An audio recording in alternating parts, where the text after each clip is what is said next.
अस्सलाम वालेकुम, आदाब। मैं हूं खलील फरहाद। तेलंगाना में बनी कांग्रेस की नई हुकूमत और रियासत के नए वजीर आला रेवंत रेड्डी इन दिनों हेडलाइंस बने हुए हैं। उनके कामों को लेकर चर्चा है। आज जांच पड़ताल के एपिसोड में जानेंगे सीएम रेवंत रेड्डी के बारे में तफसील। साथ ही जानेंगे तेलंगाना में वो कैसे एक कद्दावर लीडर बनकर उभरे, उनकी जीत के फैक्टर क्या थे। इतना ही नहीं, आने वाले दिनों में क्या रेवंत रेड्डी की कांग्रेस हुकूमत को गिराया जा सकता है या इसके गिरने के अंदेशे हैं। इस तरह के इल्जामात क्यों लग रहे हैं और क्या ऐसा मुमकिन है, इन बातों पर भी गौर करेंगे। पालामुरु बेटा यानी महबूब नगर का बेटा कहलाए जाने वाले रेवंत रेड्डी 8 नवंबर 1969 को महबूब नगर जिले के कोंडारेड्डीपल्ली, जो फिलहाल तेलंगाना के नागर कर्नूल जिले में वाक़ है, यहाँ पैदा हुए। रेवंत रेड्डी की शादी साबिक यूनियन मिनिस्टर जयपाल रेड्डी की भांजी गीता के साथ हुई। उनकी एक बेटी है।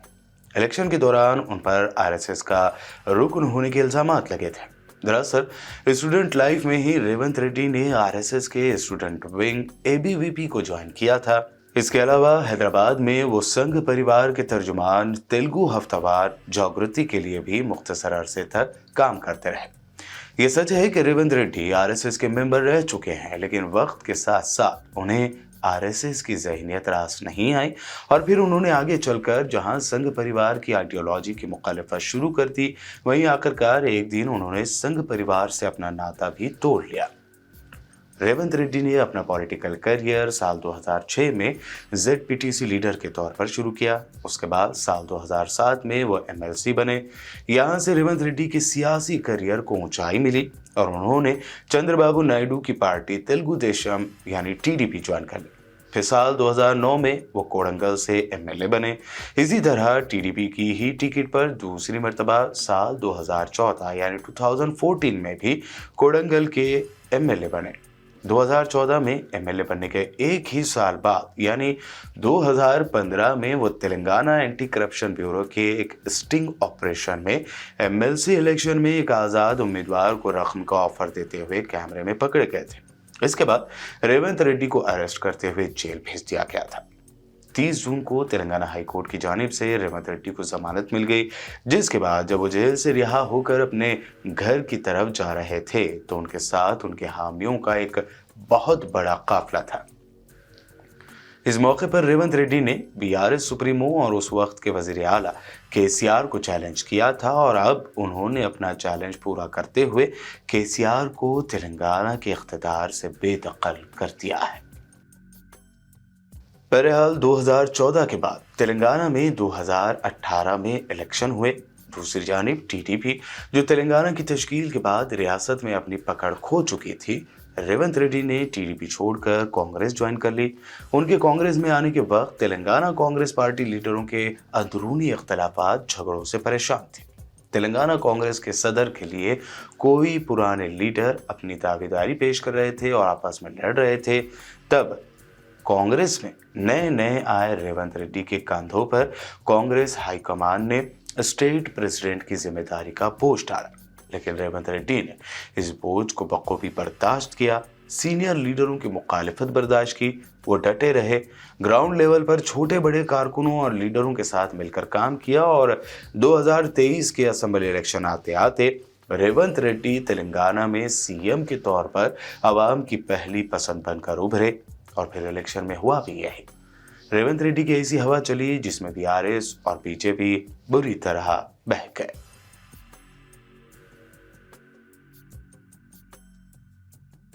अब आइए जानते हैं रेवंत रेड्डी की जीत के अहम फैक्टर। साथ ही रेवंत रेड्डी को सीएम बनाने के पीछे कांग्रेस का मास्टर स्ट्रोक क्या है। दरअसल रेवंत रेड्डी सिर्फ 54 साल यानी 54 ईयर्स में तेलंगाना के सीएम बने हैं। एक नौजवान लीडर के तौर पर उनकी पहचान बनी है।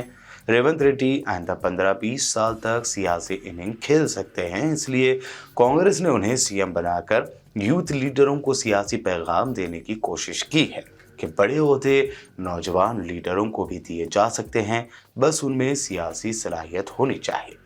आप जानते ही हैं कि कांग्रेस में पुराने और बुजुर्ग लीडरों का दबदबा है। ऐसे में रेवंत रेड्डी को कांग्रेस मिसाल के तौर पर पेश कर सकती है। यही सबसे बड़ा फैक्टर उनके हक में गया है। नौजवानों के दरमियान रेवंत रेड्डी की अपनी एक मकबूलियत है। कांग्रेस फिलहाल जनरेशन चेंज से गुजर रही है और रेवंत रेड्डी को तेलंगाना के सीएम की कुर्सी पर बिठाकर कांग्रेस पार्टी ने इस सिमत में अपने कदम बढ़ा दिए हैं। इतना ही नहीं, रेवंत रेड्डी गांधी परिवार के करीबी और भरोसेमंद माने जाते हैं।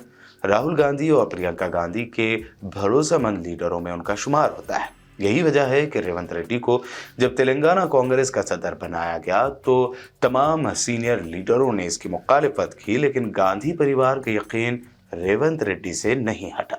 कांग्रेस कायद राहुल गांधी ने गुज़िश्ता 5 रियासतों के इलेक्शन के दौरान सबसे ज्यादा कैंपेनिंग तेलंगाना में ही की। रेवंत रेड्डी को तेलंगाना का सीएम बनाने के पीछे एक और मजबूत फैक्टर है रेवंत रेड्डी का रेड्डी होना। जी हाँ, तेलंगाना के रेड्डी कम्युनिटी से आने वाले रेवंत रेड्डी को इसका भी फायदा मिला है। तेलंगाना की सबसे बड़ी कम्युनिटी ग्रुप रेड्डी रियासत में सोशल, फाइनेंशियल और पॉलिटिकल तौर पर काफी मजबूत मानी जाती है। साबिक सीएम वाईएस राजशेखर रेड्डी की मौत के बाद रेड्डी कम्युनिटी कांग्रेस से दूर होने लगी थी, जिसे दोबारा से रेवंत रेड्डी ने जोड़ने में कामयाबी हासिल की है। रेड्डी कम्युनिटी के लोग 5% ही हैं, लेकिन सियासत पर उनका असर काफी ज्यादा है। इसके अलावा रेवंत रेड्डी इलेक्शन में रेड्डी कम्युनिटी के साथ साथ दलित, आदिवासी, मुस्लिम और ओबीसी कम्युनिटी को साथ रखने में कामयाब रहे हैं। यही वजह थी कि कांग्रेस ने रेवंत रेड्डी को सीएम की कुर्सी सौंपी है, ताकि तेलंगाना के साथ साथ आंध्र प्रदेश को भी सियासी पैगाम दिया जाए, और इसमें वो कामयाब होती जा रही है। ये तो रहे तेलंगाना में रेवंत रेड्डी की जीत और उनके सीएम बनने के अहम फैक्टर। वहीं कांग्रेस का फ्यूचर के मास्टर स्ट्रोक और मास्टर प्लान। अब आइए मुख्तसर तौर पर तेलंगाना के सीएम बनने के बाद कांग्रेस के सीएम रेवंत रेड्डी के अहम काम क्या रहे। सीएम बनकर रेवंत रेड्डी को करीब 10-11 दिन ही हुए हैं, लेकिन इन 10-11 दिनों में ही उन्होंने एक्टिव काम कर दिए हैं।